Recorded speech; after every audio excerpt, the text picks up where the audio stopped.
Live from downtown Detroit, Local 4 News at 11 starts now.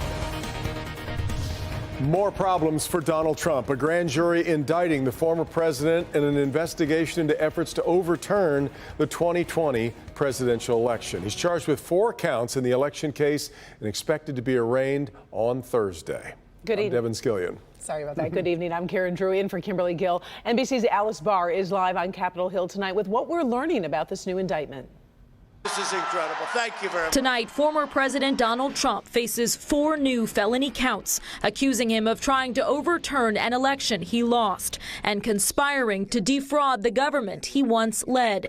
The indictment is the 3rd against former President Trump, centering on his actions leading up to the deadly January 6 Capitol attack, which special counsel Jack Smith called an assault on democracy fueled by lies. Lies by the defendant targeted at obstructing a bedrock function of the U.S. government, the nation's process of collecting, counting, and certifying the results of the presidential election. The indictment alleges that former President Trump spread lies that the election was stolen through widespread fraud, claiming he had actually won, and that, quote, these claims were false, and Mr. Trump knew that they were false.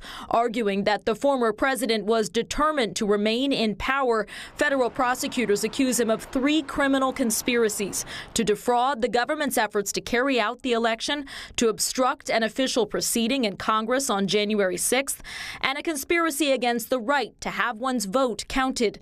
Mr. Trump fiercely denies wrongdoing, writing on his social media platform, quote, why didn't they bring this ridiculous case 2.5 years ago? They wanted it right in the middle of my campaign. That's why.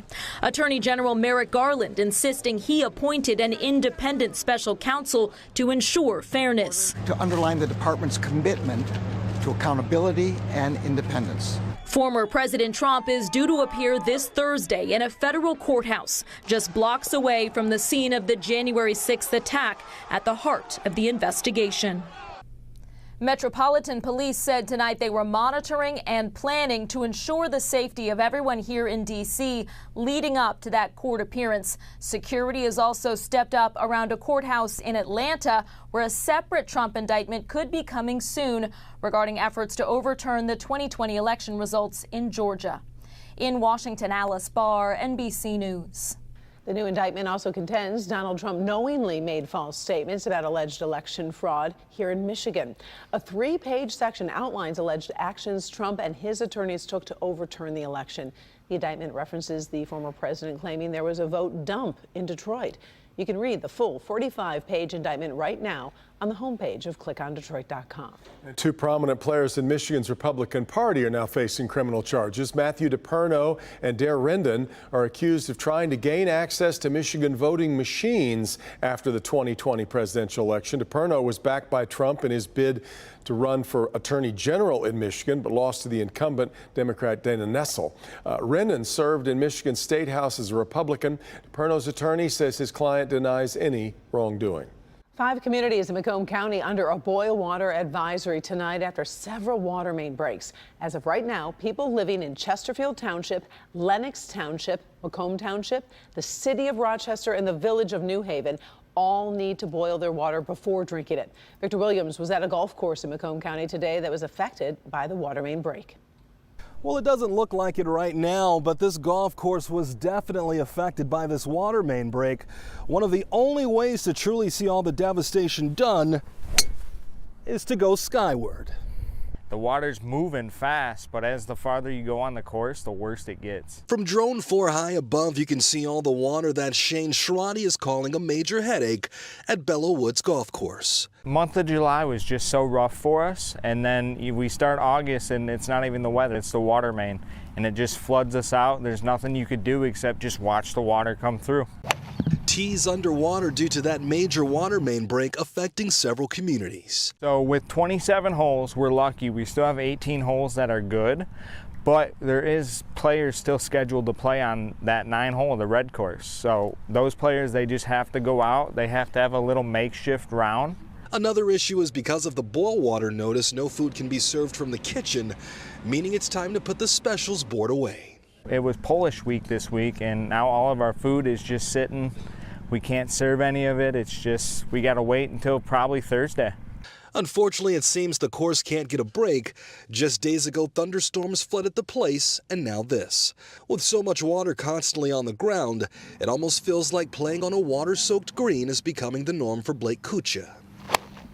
It's not bad. They fix up the course pretty well for us, so playing around it and used to it, yeah. But when the water clears out, Shane says the concern shifts from the golf course to others nearby.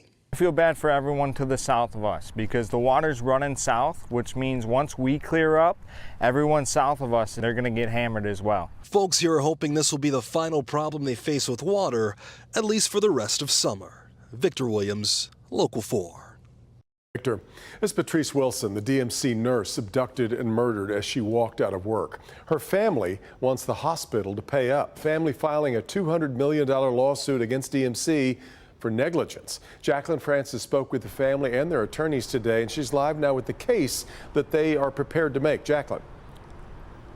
Devin, let's go back to May when Patrice Wilson was finishing her nursing shift here at Detroit Receiving Hospital. She was getting into her car when police say she was abducted and killed by her ex-boyfriend. That man is behind bars, but now the question is whether the hospital is also at fault. On Patrice Wilson's 30th birthday, her family gathered not in celebration but in remembrance, announcing a lawsuit in the death of the young mother and nurse. The suit is filed against Detroit Medical Center, where Patrice rose through the ranks as a nurse. She had the passion for caring for people. You're looking at the outside of Detroit Receiving Hospital the morning of May 13th. Officials say the man forced Patrice, his ex-girlfriend, into her car at gunpoint. He was wearing a blonde wig, hat, and mask.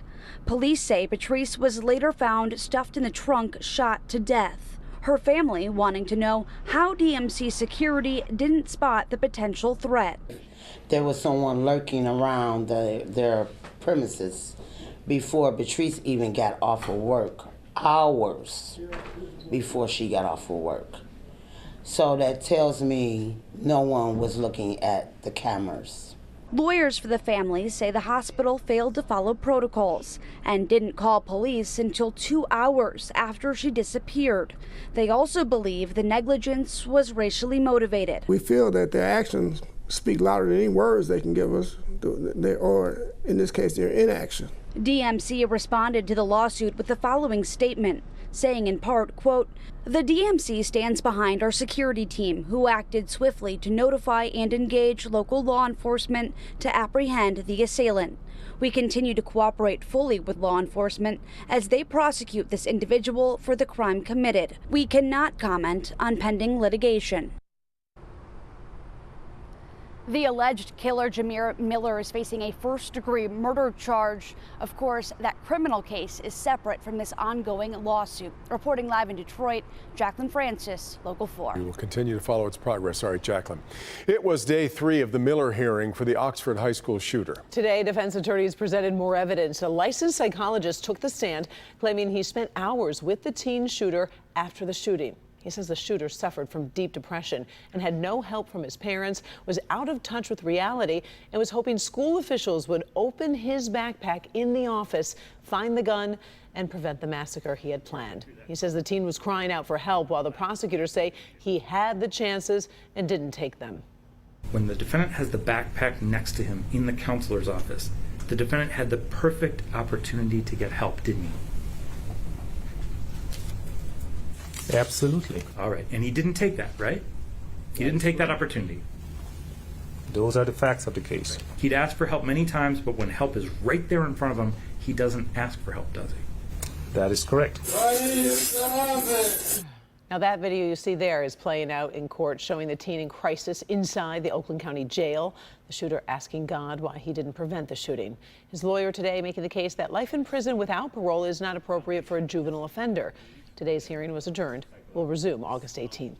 Tonight, we're getting our first look at the 26-year veteran of the Detroit Police Department, now facing felony charges. Officer Amy Serafensky is charged with felonious assault and misdemeanor charge of brandishing a firearm after a road rage incident on I-75 was in Madison Heights. She's been issued a $25,000 personal bond. We are getting an update on the condition of community activist Dr. Malik Shabazz. A family spokesperson says Shabazz is recovering after successful heart pump implant surgery this morning at Henry Ford Hospital. He will be moved to a rehabilitation facility after a post-surgery determination by doctors. We are told the community activist has been interacting with family and occasionally speaking with friends on the phone. He remains in critical but stable condition. A whopping $1.1 billion up for grabs in tonight's Mega Millions drawing. And moments ago, the winning numbers were drawn. Our first winning number tonight is 8. That's followed by 24. Up next, we have 61. Your next number is 45. And your final white ball number for this Tuesday evening is 30. Now for the Mega Ball number, that is 12. Again, tonight's winning numbers are 8, 24, 61, 45, 30, and the gold Mega Ball is 12. Are those your numbers, Devin? Again, 8, 24, 30, 45, 61. The Mega Ball's 12. The multiplier is 4. Not mine.